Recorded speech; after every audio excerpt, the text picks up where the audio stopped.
Hello, everybody. It is Monday of week 14? 89. 89. Time doesn't matter. Nothing matters. Nothing matters. But we read Firewall. Firewall was nice. It was nice. It had fire in Los Angeles, but it wasn't Parable the Sowers. There was a lot less rape and murder. In fact, zero rape and murder. Zero rape and murder. Which is really nice. Would you like... Shall I do... I think it's my turn for 30-second recap. I'm going to do it. Yeah, do it. I'm going to do it. You get me ready? Yeah. Get me ready. On your mark. Get set. Go. Okay, Daisha is in charge of making sure the firewall is okay. The firewall is a big bull over Los Angeles, but she's got 2 charges today, and those charges are Talia, who likes fire, Carlos, who likes stealing.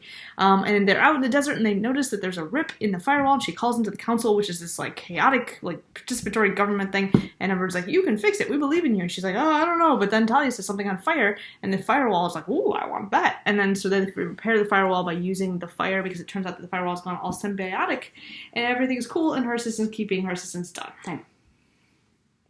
That's nice. Thanks. All right. Haruta, would you like to start or shall I start? I'll start. Okay. So my Haruta is not well formed. Great. That caveat. So I liked this story because it was a very utopian version of the future. And I like it because it's not just like things turn out to be okay, but like things turn out to be really great. Like I think the word inclusive is used like quite a lot. Yeah. And sustainable, progressive. Sustainable. Like, it's like all those, like, if anything, they could have done more, like, showing and, like, less, like, saying that, like, this is a progressive place. But, like, you would just, like, show that it's progressive. And they got the trains going through downtown, so it's not like a car city. They're not breathing, like, crappy air. Yeah, and, like, I like the nooks. I like the little, like, parks. Yeah, it just seemed really nice. So it reminded me of the Los Angeles Public Library, where we know that Octavia Butler wrote Parable of the Sower. But she didn't have the same. It didn't have the same sort of same output. Yeah. So I liked all of that. And so it was like, so I liked having this utopian vision, which was just like fun to imagine and kind of think about. Mm-hmm. But there's also this line about how their dome is also a wall, in that it kind of keeps out the other cities, and that they had sold their tech to other places, but they still needed to keep them out, and I couldn't. It was just odd. Like, so I guess my question was, why do they need to keep other people out? So I understand that they have a dome, right? And so a dome is a fixed amount of space, and so you can only get so dense, and if they have their own little utopian vision, then it needs to only include a certain number of people. But it seemed so counter to everything else. And it seemed like if you had a story and it was utopian, why not just go all the way?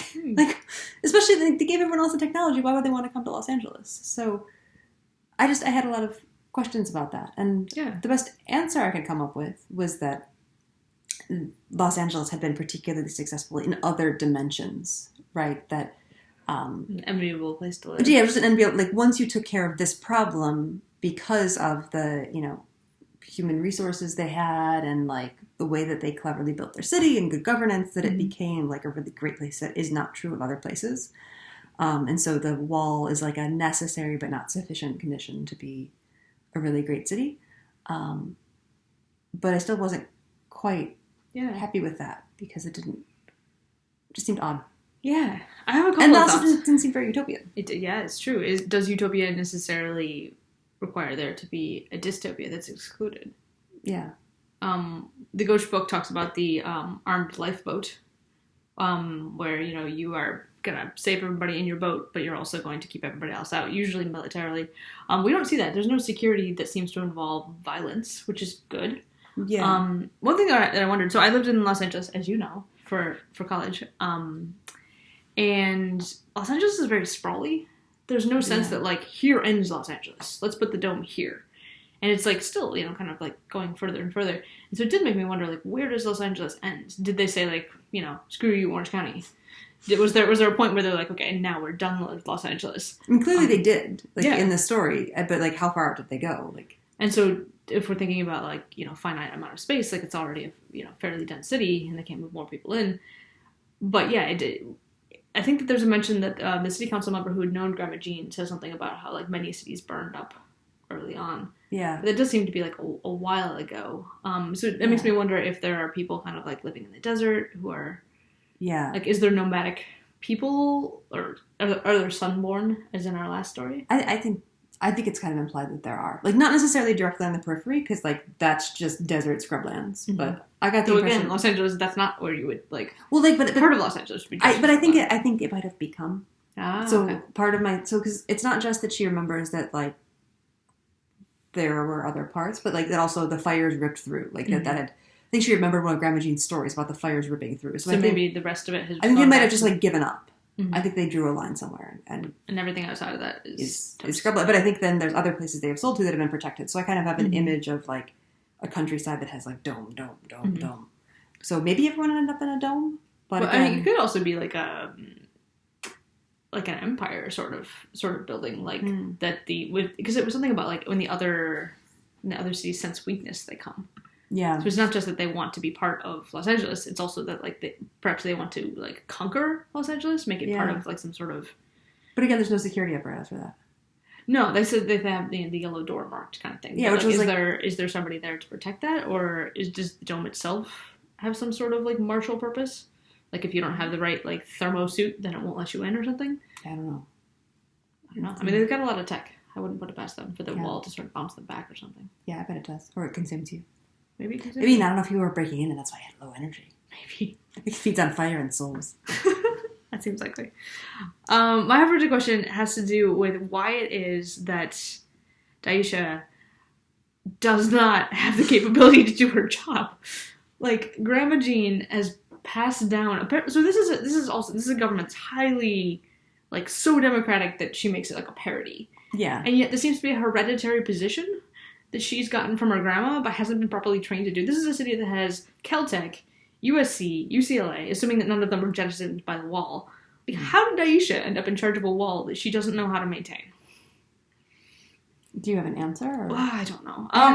So I have one answer. One answer is that she says, like, oh, it's become symbiotic. This is different than what it was in Grandma Jean's era. So maybe Grandma Jean, like, taught her something. But she says, like, there'd never been an emergency, so I didn't know how to deal with it. It was like, surely Grandma Jean would, like, Grandma Jean's a smarty. We know she's a smarty. She would have thought that out. So maybe she'd been taught how to deal with a different kind of emergency, but, like, it never occurred to Grandma that, like, there would be a hole. We don't actually know why there is a hole. So I have a number of problems, but I don't have an answer, really. Yeah, so my thought was, again, that it was the evolution part that made her... So I couldn't tell, because she kind of rubbishes herself a bit about, like, I don't know anything, there are no emergencies. But clearly, like, she's got, like, all this data coming in, and she's just like, patterns. Like, she knows something. So you think it's self-effacing sort of nonsense? I think some of it's self-effacing, and some of it's just, like, she always, like, feels lesser relevant to Grandma Jean's brilliance. Because whatever she does, she didn't save the city of Los Angeles by protecting them in an ocean bubble. And that something so wonderful that it could be shared with So you think she is actually quite smart and she knows what to do? Just this is. I mean, besides the fact here she stumbled into a solution pretty accidentally, but she also hand wavy. Yeah, but I mean, she also seemed pretty quick about it, right? Like, she sees something happening, and, like, I would have been like, "Oh my God, the wall eats children," but instead she's like, "It's evolved." Like, she had a really quick answer, and I mean, if we assume she's correct and not just drawing conclusions, that suggests she's really, like, she does understand the wall, and I thought maybe in a way she understood the wall more than she thought, because she was able to, like, read the wall and be like, this is it. And also she did have an intuitive sense in that she, like, when the sensory stuff was too much, she turned everything off and just looked, which on the one hand I was like, she used her eyes, but, and the teenagers also figured this out pretty quickly, and it smelled like burning. Which took her a while. Well, so I have a question about the burning. So if the wall is symbiotic with the fire, and it's grown weaker, does that mean that there's been less fire? I think just in that area. But it's never been a problem before. Yeah, so I'm wondering, like, is this one of these where... And she seemed to, like, this sense of smoke took her a while to, like, place. Mm-hmm. And so I'm wondering if there's been less fire. Like, are things maybe getting better and they've, like, been in their bubble and they don't necessarily, like, know that things have been getting better? But...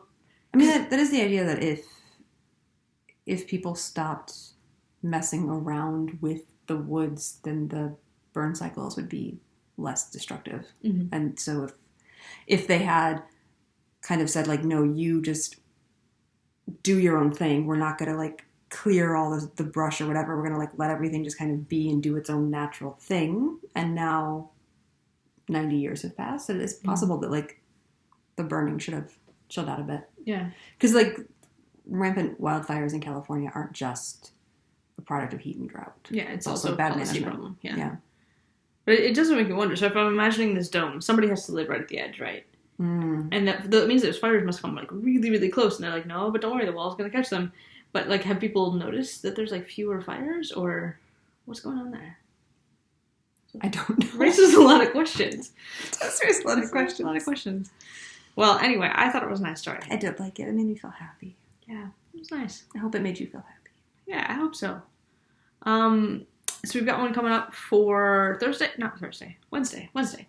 So read that. It's a field of sunshine and sapphires, or a field of sapphires and sunshine. It's one of them. Many beautiful things in it. So that's the next one up.